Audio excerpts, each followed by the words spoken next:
خطبہ کا تھا نا کانسیپٹ کے لوگوں کو سمجھانا، دین کی تعلیم دینا.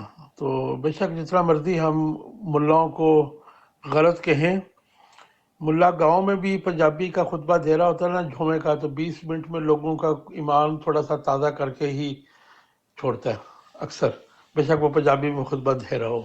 یہ مقصد ہے خطبے کا، یعنی کہ جو ہندو لفظ ہے بھاشن، تو یہ بھاشن نہیں رہا، یہ بھجن بن گیا.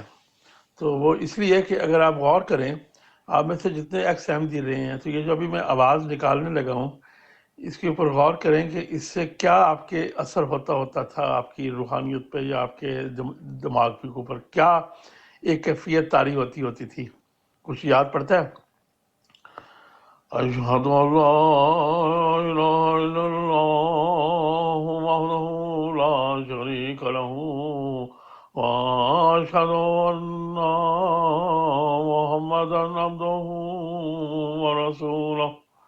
یہ میں نے صرف آپ کو کچھ تاثرات دیے کہ یہ ایک بھجن بن چکا ہے، پورے کا پورا خطبہ ایک بھجن بن چکا ہے. اس کے اندر کسی قسم کا کوئی جو ہے وہ، جس طرح یہ بڑی اچھی گفتگو ہوئی ہے خطبے کے بارے میں، تو یہ ایک بھجن ہے. اب یہ اس کا کوئی تعلق نہیں ہے ان لوگوں کی اصلاح کے ساتھ، اور وہ واقعات جو کسی کتابچے میں بھی مل سکتے ہیں ان کو بس ایک خاص انداز میں ادا کیے جانا. اور وہ 1 گھنٹہ خطبے میں بیٹھنا جو ضروری ہے، یا اس کو ایم ٹی اے پہ لائیو سننا ضروری ہے، یہ بدعت جو ہے یہ مرزا طاہر احمد صاحب نے شروع کی تھی.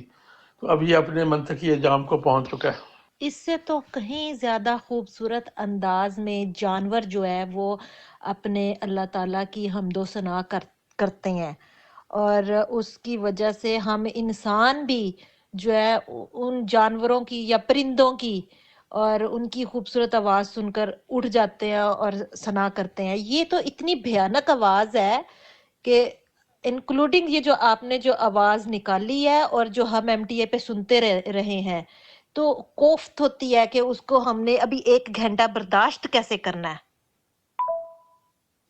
چلیں ان کا جو فرائیڈے سیرمن ہوتا ہے اس کے اوپر جو بھی یہ باتیں کرتے ہیں، اس سے تو یہی لگتا ہے کہ یہ بہرحال ایک انسانیت کے بارے میں کوئی بات نہیں کر رہے ہوتے. یا تو انہوں نے جھوٹ موٹ قسم کی جو جتنی بھی چلاکیاں ہوشیاریاں ہوتی ہیں اپنے پورے ہفتے میں کی ہوتی ہیں، ان کو چھپانے کے لیے ایک منافقانہ سا ایک سٹیٹمنٹ دینی ہوتی ہے جس کو یہ فرائیڈے سیرمن کے نام سے منسوب کرتے ہیں. اگر ان کا کوئی مر کھپ جائے تو اس کو وہ شہید کا رتبہ دے دیتے ہیں، اور پھر خلیفہ صاحب جو ہے ان کا پورا بایو ڈیٹا نکال کر اس کے اوپر ایک بھاشن دیتے ہیں. اس کے بعد پھر اس کا اگر کوئی عورت فوت ہوئی ہے اور اس نے پوری اپنی جوانی جو سی غلط کاموں میں کی ہو تو، اور بعد میں وہ خلیفہ صاحب کے قدموں میں آ کے بیٹھ جائے، تو اس کا پھر اس کو بھی ایک خطبہ اس کے بارے میں دے دیں گے.